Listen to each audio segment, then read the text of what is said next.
بدعت کی تعریف کیا ہے؟ کیا اسلام میں کوئی نیا کام شروع کرنے کی گنجائش موجود ہے یا نہیں؟ کہ ایک فرقے کی کتاب میں لکھا ہوا ہے کہ اللہ جھوٹ بول سکتا ہے۔ الحمدللہ رب العالمین والصلاة والسلام علی سید الانبیاء والمرسلین، اما بعد فاعوذ باللہ من الشیطان الرجیم، بسم اللہ الرحمن الرحیم۔ معزز و محتشم حاضرین و سامعین، ہمارے ماحول میں ہم جب اپنے ارد گرد نظر دوڑاتے ہیں تو بہت سارے فرقے ایسے ہیں کہ جن کے ہاں ایک لفظ کا بڑا زیادہ استعمال ہے، وہ ہے بدعت۔ تو اس کے بارے میں جاننا ہمارے لیے ضروری ہے کہ بدعت کسے کہتے ہیں اور اسلام میں بدعت کی گنجائش ہے یا نہیں، کون سی بدعت اچھی ہے اور کون سی بری ہے، آیا کہ ہر طرح کی ہی بدعت اسلام میں منع ہے یا کچھ نئے کاموں کی اسلام میں گنجائش باقی ہے۔ تو اس حوالے سے آج کے درس میں گفتگو ہوگی، نہایت ہی توجہ کے ساتھ آپ اس میں شریک رہیں۔ تو سب سے پہلے ہم یہ سمجھتے ہیں کہ بدعت کی تعریف کیا ہے۔ تو حضرت ملا علی قاری رحمۃ اللہ تعالی علیہ فرمایا، قال النووی البدعۃ کل شیء عمل علی غیر مثال سبق وفی الشرع احداث ما لم یکن فی عہد رسول اللہ صلی اللہ تعالی علیہ وآلہ وسلم۔ فرمایا کہ امام نووی فرماتے ہیں، ایسی شے کہ جس کی مثل زمانہ سابقہ میں نہ ہو اسے بدعت کہتے ہیں۔ جس کی مثل یعنی جس جیسا کام سابقہ زمانے میں نہ ہو اسے کیا کہتے ہیں؟ بدعت کہتے ہیں۔ اور شریعت کی اصطلاح میں ایسی چیز کا ایجاد کرنا جو رسول اللہ صلی اللہ تعالی علیہ وسلم کے زمانہ اقدس میں نہ ہو، یہ بدعت کہلاتا ہے۔ یہ شریعت کی اصطلاح ہے۔ اور ایک تعریف اس کی یہ بھی ہے کہ وہ نیا کام جو زمانہ نبوی کے بعد ایجاد ہوا، اب چاہے اس نئے کام کا تعلق اعتقاد سے ہو یعنی عقیدے سے ہو، یا اعمال سے ہو، اعمال دینی ہو یا اعمال دنیاوی ہو، دونوں طرح سے اس کو بدعت ہی کہا جائے گا۔ ہر ایسا کام، ہر وہ نیا کام جو زمانہ نبوی کے بعد ایجاد ہوا۔ اب دوسری بات یہ ہے کہ کیا اسلام میں کوئی نیا کام شروع کرنے کی گنجائش موجود ہے یا نہیں؟ تو اس کے حوالے سے مسلم شریف اور مشکوٰۃ شریف کی حدیث مبارکہ آپ یاد کر لیں۔ فرمایا، من سن فی الاسلام سنتا حسنتا، نبی رحمت صلی اللہ علیہ وسلم نے فرمایا کہ جو شخص اسلام میں اچھے طریقے کو رائج کرے گا، فَلَهُ أَجْرُهَا وَأَجْرُ مَنْ عَمِلَ بِهَا مِنْ بَعْدِهِ مِنْ غَيْرِ أَنْ يُنْقَصَ مِنْ أُجُورِهِمْ شَيْءٍ۔ فرمایا کہ جو اسلام میں اچھا طریقہ رائج کرے گا تو اس کو اس کا ثواب ملے گا، اس کو اس کا، اور ان تمام لوگوں کا بھی ثواب ملے گا جو اس کے ایجاد کردہ طریقے پر عمل کریں گے، اور اللہ تعالیٰ اس ایجاد کرنے والے کے ثواب میں بھی کوئی کمی نہیں فرمائے گا۔ من غیر ان ينقص من اجورہم شیء، ان کے اجر سے جو ایجاد کرنے والا ہوگا، اس کام کو شروع کرنے والا ہوگا، اس کے اجر سے بھی کوئی کمی نہیں ہوگی۔ جو جو عمل کرے گا اس کو بھی ثواب ملے گا، اور تمام عمل کرنے والوں کا ثواب اس کام کو شروع کرنے والے کو اللہ عطا فرمائے گا۔ دوسری چیز فرمائی کہ وَمَنْ سَنَّ فِي الْإِسْلَامِ سُنَّةً سَيِّئَةً كَانَ عَلَيْهِ وِزْرُهَا وَوِزْرُ مَنْ عَمِلَ بِهَا مِنْ بَعْدِهِ مِنْ غَيْرِ أَنْ يُنْقَصَ مِنْ أَوْزَارِهِمْ شَيْءٍ۔ فرمایا کہ جس نے اسلام میں کوئی برا طریقہ ایجاد کیا، کوئی برا کام شروع کیا، اس کو اس کا بھی گناہ ملے گا، اور جو جو اس پر عمل کرے گا ان سب کا گناہ بھی اس کے کھاتے میں لکھا جائے گا، اور اس شخص کے گناہ سے کوئی کمی نہیں کی جائے گی۔ تو اب اس حدیث سے یہ پتہ چلا کہ اسلام میں بدعت کی گنجائش موجود ہے۔ اب بدعت پھر آگے دو طرح کی ہو جاتی ہے کہ بدعت اچھی بھی ہو سکتی ہے اور بدعت بری بھی ہو سکتی ہے۔ بنیادی طور پر اس کی جو آپ تقسیم سمجھ سکتے ہیں تو وہ یہ ہے کہ ایک ہوتی ہے بدعت اعتقادی اور دوسری ہے بدعت عملی۔ بدعت اعتقادی یہ ہے کہ اپنے عقائد میں، عقائد اسلام میں کوئی ایسی نئی چیز ایجاد کرنا، نیا نظریہ، نیا عقیدہ ایجاد کرنا جو اسلامی عقائد کے خلاف ہو۔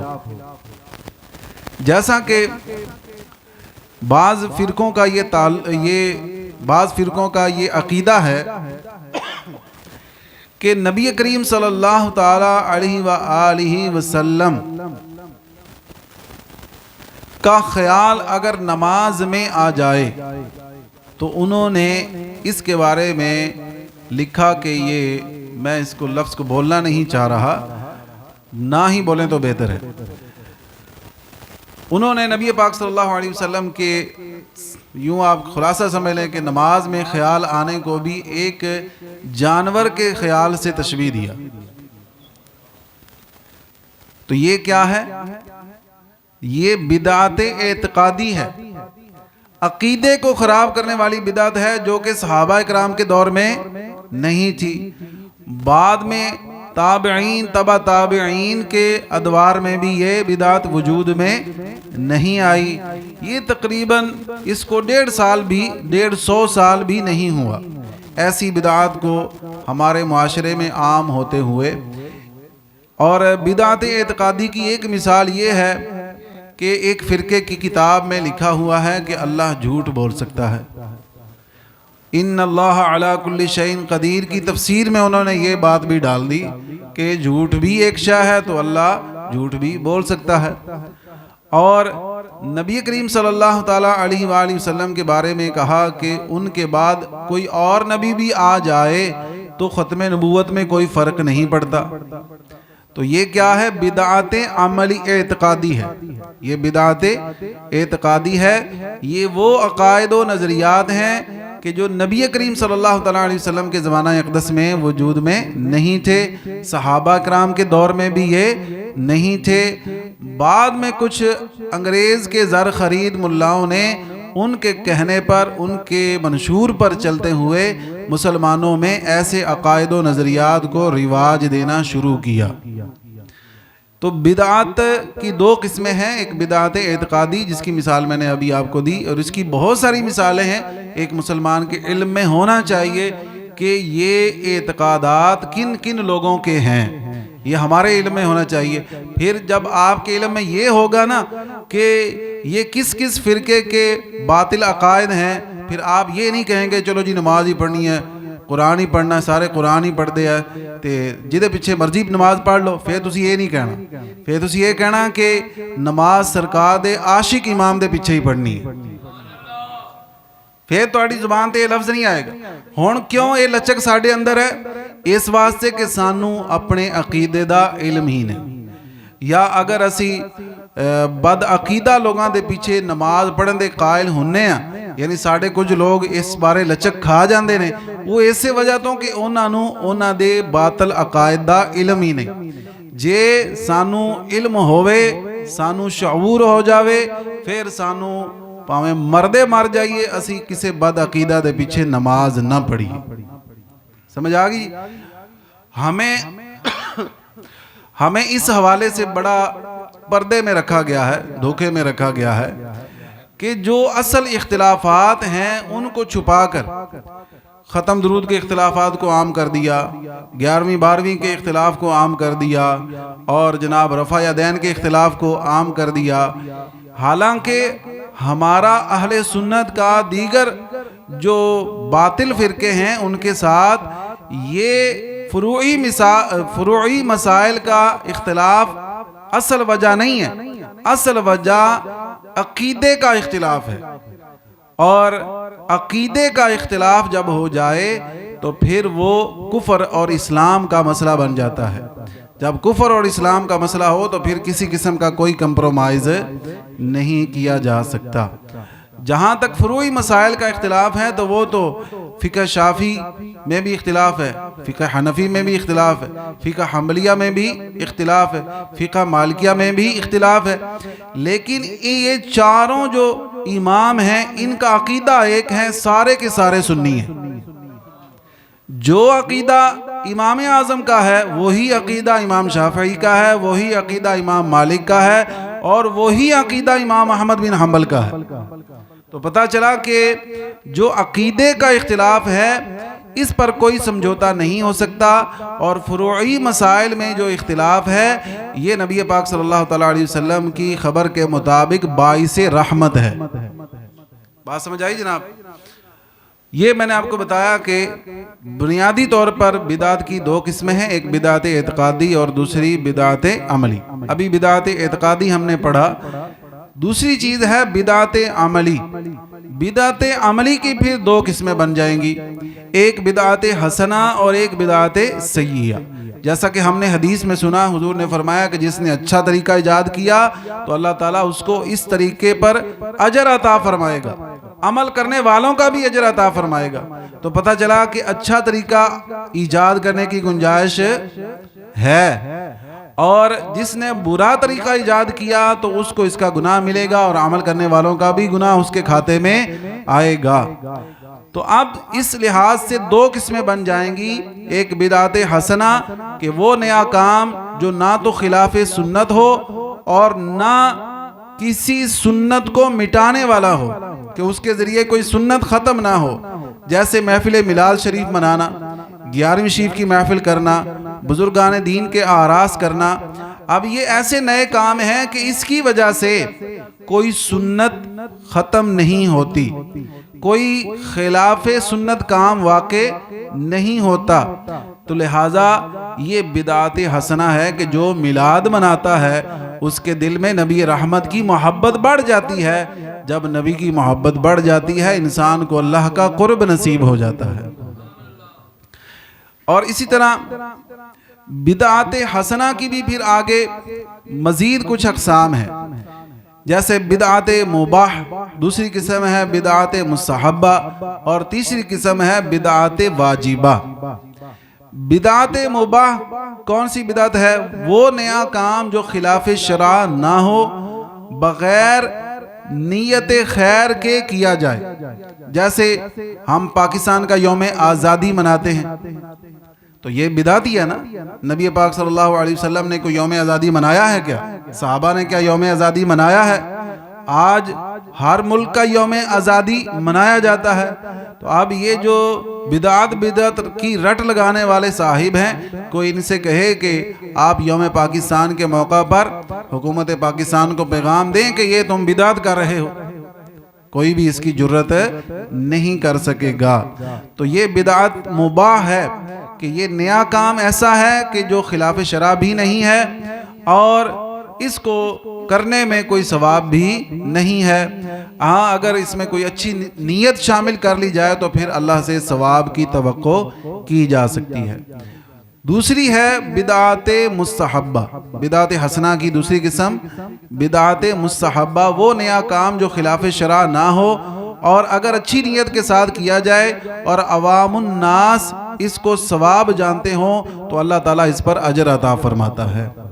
جیسے محفل میلاد منانا، جمعہ کا خطبہ ہے، عیدین کا خطبہ ہے، اور عیدین کے خطبوں میں صحابہ کرام کا ذکر کرنا، دینی محفلیں قائم کرنا، مساجد کو سجانا، جدید سہولیات سے مساجد کو مزین کرنا، مدارس بنانا اور جدید طرز پر دینی ادارے قائم کرنا، یہ ساری بدعات ہی ہیں۔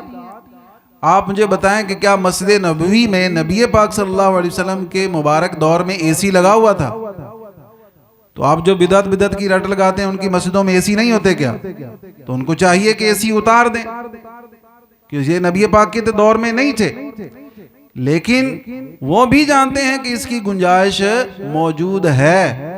اگر یہ نمازیوں کی سہولت کے لیے کیا جائے گا، مسجد کو آباد کرنے کی نیت سے کیا جائے گا اور نمازیوں کی تعداد بڑھانے کے لیے کیا جائے گا تو اللہ تعالیٰ اس پر اجر عطا فرمائے گا۔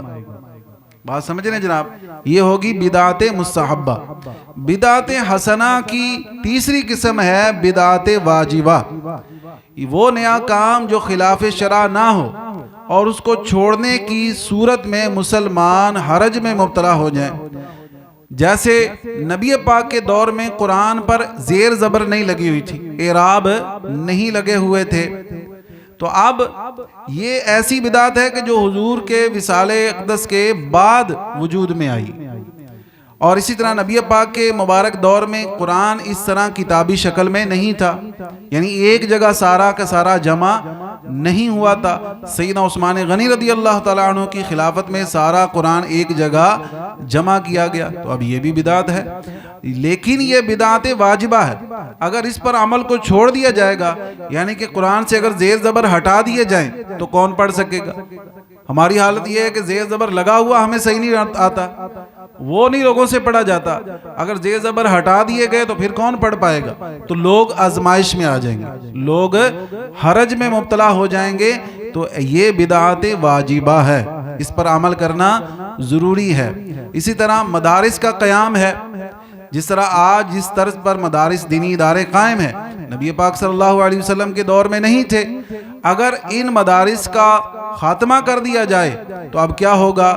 لوگ جو دینی مدارس کے ذریعے دینی تعلیم حاصل کرتے ہیں اور لوگوں تک کچھ قرآن و سنت کا پیغام پہنچتا ہے، یہ سلسلہ بھی بند ہو جائے گا اور لوگ دینی حوالے سے بہت ساری جو اہم معلومات ہیں اور جو دین سیکھنے کے ذرائع ہیں ان سے محروم ہو جائیں گے۔ تو یہ بدعت واجبہ ہے کہ جس پر عمل کرنا ضروری ہے، اس کے بغیر امت جو ہے وہ آزمائش میں مبتلا ہو جائے گی۔ گل سمجھ آ رہی ہے بھائی؟ کوئی فائدہ بھی ہو رہا کہ نہیں؟ ہاں جی، بس بات ختم ہونے والی ہے۔ اب یہاں تک میں نے ذکر کیا کہ بدعات حسنہ کسے کہتے ہیں اور بدعات حسنہ کی کتنی قسمیں ہیں۔ دوسری ہے بدعات سیئہ، بدعت عملی کی دوسری قسم ہے بدعات سیئہ یعنی بری بدعت۔ اس کی بھی 3 قسمیں ہیں: بدعت مکروہ تنزیہی، بدعت مکروہ تحریمی، اور تیسری قسم ہے بدعت حرام۔ بدعت مکروہ تنزیہی یہ ہے کہ وہ نیا کام جو خلاف سنت ہو اور سنت غیر مؤکدہ کو ترک کرنے کا سبب بنے، تو یہ کیا ہے؟ بدعت مکروہ تنزیہی ہے۔ جیسے ننگے سر نماز پڑھنا، ٹھیک ہے، اور اسی طرح کھڑے ہو کر کھانا پینا، تو یہ ساری بدعات ہیں، اور یہ ان سے کیا ہوتا ہے؟ ان بدعات سے سنت کی مخالفت ہوتی ہے، سنت کی مخالفت ہوتی ہے، تو لہٰذا اس سے بچنا ضروری ہے کہ یہ بدعت سیئہ کی قسم ہے۔ اور دوسری ہے بدعت مکروہ تحریمی، وہ نیا کام جو خلاف سنت ہو اور سنت مؤکدہ کو ترک کرنے کا سبب بنے، جیسے داڑھی مڈانا یا ایک مٹھی سے گھٹانا، تو یہ بدعت مکروہ تحریمی ہے، لہٰذا اس سے بچنا بھی ضروری ہے، یہ بھی بدعت سیئہ کی ایک قسم ہے۔ اور تیسری ہے بدعت حرام، وہ نیا کام جو شریعت کے خلاف ہو اور فرض یا واجب کو چھوڑنے کا ذریعہ بنے، جیسے فلمیں دیکھنا، ڈرامے دیکھنا، مزارات کو سجدہ کرنا، یا بزرگان دین کے مزارات پر ڈھول بجانا، دھمال ڈالنا، بھنگ پینا، چرس پینا اور طرح طرح کے خلاف شرع کام کرنا، مرد و عورت کا اختلاط ہونا، اسی طرح اور بھی اس طرح کے بہت سارے کام ہیں کہ جو بدعات حرام کے زمرے میں آتے ہیں۔ تو اب خلاصہ کلام یہ ہوا کہ ہر بدعت بری نہیں ہوتی، ہر بدعت بری۔ بعض لوگ جو ہے نا وہ یہ حدیث لوگوں کو پڑھ پڑھ کے سنا رہے ہوتے ہیں اور اس کا تو انہوں نے ایک مطلب نغمہ ہی بنایا ہوا ہے، کلو بدعت ضلالہ، کلو بدعت ضلالہ، کہ ہر بدعت گمراہی ہے، ہر بدعت گمراہی ہے۔ وہ اپنے خطبوں میں بھی یہی حدیث پڑھ رہے ہوتے ہیں اور بچے کو رٹائی ہوئی ہے کہ ہر بدعت گمراہی ہے۔ تو بھائی جب ہر بدعت گمراہی ہے تو آپ کا پورا وجود ہی بدعت ہے۔ آپ کون سا نبی پاک کے زمانے میں تھے؟ اب کیوں وجود میں آئے آپ؟ اب آپ کے آنے کی کیا فضیلت ہے؟ نہ آتے آپ، تاکہ ایک بری بدعت وجود میں نہ آتی جو آپ کی صورت میں آئی۔ اور اگر آپ کو دیکھا جائے آپ کے لباس کو، تو کیا یہ ایسا لباس نبی پاک نے پہنا؟ کیا ایسی دستار نبی پاک نے پہنی؟ آج جس طرح کی ٹوپیاں ہم لوگ پہنتے ہیں، کیا نبی پاک نے پہنی؟ ہمارے پاس موبائل ہے، تو کیا نبی پاک صلی اللہ علیہ وسلم کے پاس تھا موبائل؟ کیا صحابہ نے موبائل استعمال کیا؟ ہم انٹرنیٹ استعمال کرتے ہیں، تو کیا صحابہ نے یہ کیا؟ نبی پاک نے یہ استعمال کیا؟ حضور کے دور میں اس کا وجود تھا؟ نہیں تھا۔ اس طرح سینکڑوں چیزیں ہیں۔ اگر ہر بدعت کو، ہر نئے کام کو گمراہی کہہ دیا جائے گا تو پھر تو بالکل ہی ہم بہت ساری چیزوں سے ہاتھ دھو بیٹھیں گے اور بہت ساری چیزوں کا استعمال ہمارے لیے ناجائز ہو جائے گا۔ تو خلاصہ کلام یہ ہے کہ ہر بدعت بری نہیں ہوتی۔ بدعت وہ بری ہے جس میں سنت کی مخالفت آتی ہے، جس میں واجب کو ترک کرنا لازم آتا ہے، جس میں خلاف شرع کام کرنا لازم آتا ہے، وہ بدعت بری ہے۔ لیکن اگر کوئی ایسا نیا کام ہو رہا ہے جس سے لوگ اسلام کے قریب آ رہے ہیں، لوگ نبی رحمت صلی اللہ علیہ وسلم کے عاشق بن رہے ہیں، حضور کی محبت کے جام پی رہے ہیں، تو اب اس بدعت کو برا نہیں کہا جائے گا، بلکہ وہ کام کرنا باعث ثواب ہے۔ لہذا ثابت ہوا کہ بعض بدعتیں اچھی بھی ہوتی ہیں اور اس پر عمل کرنے پر ثواب ملتا ہے، اور بعض بدعتیں بری ہوتی ہیں جو کہ گناہ کا بھی باعث بنتی ہیں۔ اللہ کریم سے دعا ہے کہ مالک کریم ہمیں ہر برے کام سے محفوظ فرمائے اور اچھے اعمال اختیار کرنے کی اللہ ہمیں توفیق عطا فرمائے، اور بدعت کی رٹ لگانے والے ٹولے کے شر سے بھی اللہ ہمیں محفوظ رکھے۔ آمین بجاہ النبی الامین صلی اللہ علیہ وسلم۔